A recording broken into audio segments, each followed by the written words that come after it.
রাজনীতিতে ফের আলোচনায় তানজিম আহমেদ সোহেল তাজ।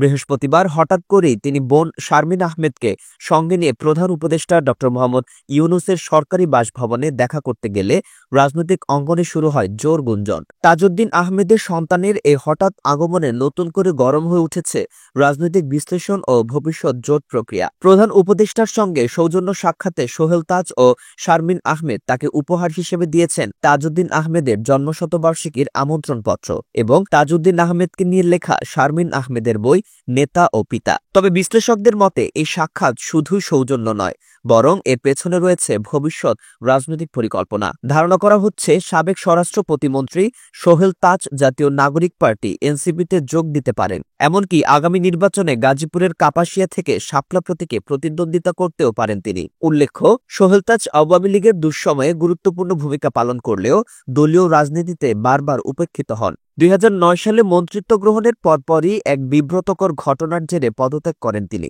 পরে দীর্ঘদিন রাজনীতি থেকে দূরে থাকলেও জুলাই আগস্ট ছাত্র আন্দোলনের সময় সক্রিয়ভাবে বিভিন্ন ইস্যুতে মুখ খুলতে শুরু করেন। সম্প্রতি গোপালগঞ্জে আমলাতান্ত্রিক কর্মকাণ্ড নিয়ে সোচ্চার হয়ে সোশ্যাল মিডিয়ায় একাধিক পোস্ট দিয়েছেন তিনি। এক পোস্টে প্রধানমন্ত্রী শেখ হাসিনার বিরুদ্ধে তীব্র ভাষায় সমালোচনা করে তিনি লিখেছেন, আমি আশ্চর্য হব না যদি ডেভিল রানী নিজেই নির্দেশ দিয়ে থাকেন। রাজনৈতিক বিশ্লেষকদের মতে এ ধরনের বক্তব্যই তাকে আওয়ামী লীগের বিপরীতমুখী রাজনৈতিক মেরুতে নিয়ে গেছে। এদিকে এনসিপিতে তার যোগদান নিয়ে যেমন আলোচনা চলছে, তেমনি একটি নতুন সংস্কারমূলক রিফাইন্ড আওয়ামী লীগ তৈরির পরিকল্পনার কথাও শোনা যাচ্ছে। অনেকের মতে বর্তমান সরকার শেখ হাসিনার নেতৃত্বাধীন আওয়ামী লীগকে পাশ কাটিয়ে একটি নতুন ধাঁচের শক্তি গড়ে তুলতে চাইছে।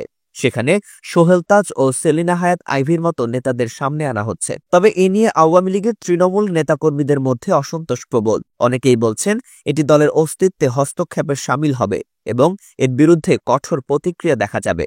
সোহেল তাজের হঠাৎ সক্রিয়তা ও প্রধান উপদেষ্টার সঙ্গে তার সাক্ষাৎ ভবিষ্যৎ রাজনৈতিক রূপরেখায় বড় কোনো পরিবর্তনের ইঙ্গিত দিচ্ছে কিনা সে প্রশ্ন এখন রাজনৈতিক বিশ্লেষকদের আলোচনার কেন্দ্রে।